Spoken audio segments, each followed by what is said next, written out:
Otvorenje Opatijskog ljeta pod zvijezdama bio je povod da vam pokušamo približiti dio svega onoga što prethodi jednom ovakvom koncertu. Što je potrebno napraviti da bi se ovakav koncert, veliki koncert organizirao? Pa vrlo jednostavno, recimo za ovakav projekat, inače projekte pripreme su negdje oko 2 godine. To vam je čudno, međutim angažiranje Esperance Fernandez uistinu je bilo prije 2 godine. I ovaj program je osmislio pokojni maestro Vjekoslav Šutej. Na neki način ovo je i zadnji program koji je maestro Šutej osmislio. Evo i s ovim koncertom završavamo na neki način eru Zagrebačke filharmonije pod vodstvom maestra Vjekoslava Šuteja. Što konkretno znači, nakon angažiranja i odabiranja programa, već početkom, znači 5. mjeseca prošle godine je odabran program i od tada traju naše tehničke pripreme, vrlo jednostavno potpisivanje ugovora sa svim pojedinostima koje nosi taj ugovor, pripreme orkestra, nabavka notnog materijala, znači negdje u 6. 7. mjesecu prošle godine je upućen zahtjev ZAMP-u za notni materijal kojeg mi nemamo, to je baš mislim defalja. I tehnička priprema orkestra, znači baš vježbanje je počelo prije 7-8 dana zajednički pokusi.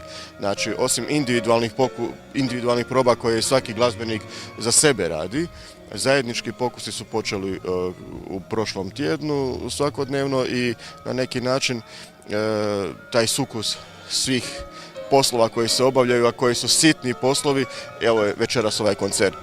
Činjenica samo za put da vi morate spremiti ovdje oko 100 glazbenika, da morate izvaditi raznu dokumentaciju od osiguranja instrumenata, osiguranja prijevoza, osiguranja ljudi u tom dijelu, onda pripremu samih instrumenata. Priprema koncerta na otvorenom nosi u sebi rizike, naravno najveći onaj vremenski, ali i one skrivene i nepredviđene obzirom da se je teško zaštititi od zvukova koji dolaze iz okruženja. Potrebno je i taj dio smjestiti u organizacijski plan. Na koncu temperaturne razlike dana i večeri kad se odvija koncert znaju utjecati na instrumente, pogotovo kad je u pitanju klavir. Eto, milion je malih briga na koje treba obratiti pažnju da bi uspjeh bio potpun. Ono što je bitno reći u svemu tome je da recimo svaki od ovih solista koji večeras nastupaju sigurno da par mjeseci pripremaju ovaj program i koncert kad počne za nas koji pripremamo je u principu završen. Očekujemo rezultat tih višemjesečnih priprema. Mi negdje, Zagrebačka filharmonija obavi oko 100 koncerata godišnje, što simfonijskog orkestra, što komornih sastava. Zvuči nevjerojatno, ali je istinito. Od ideje do realizacije ovog koncerta protekle su gotovo 2 godine. Pa evo možda još par riječi o repertoaru. Maestro Lovro Pogorelić, izvješće klavirski bemol, da. Napravili smo jedan interesantan program. U prvom dijelu ćemo izvesti istarsku svitku Natka Devčića. Nekako smo tu blizu Istre i prekrasna je svita i mi je rado izvodimo ne samo u zemlji, već uistinu u inozemstvu i po cijelom svijetu i smatrali smo da ona je zaslužila da se nađe na repertoaru. Nakon toga smo, kako smo na Mediteranu, ovdje u Opatiji, osmislili smo program, izvešćemo od defalje Elmuerto Brujo,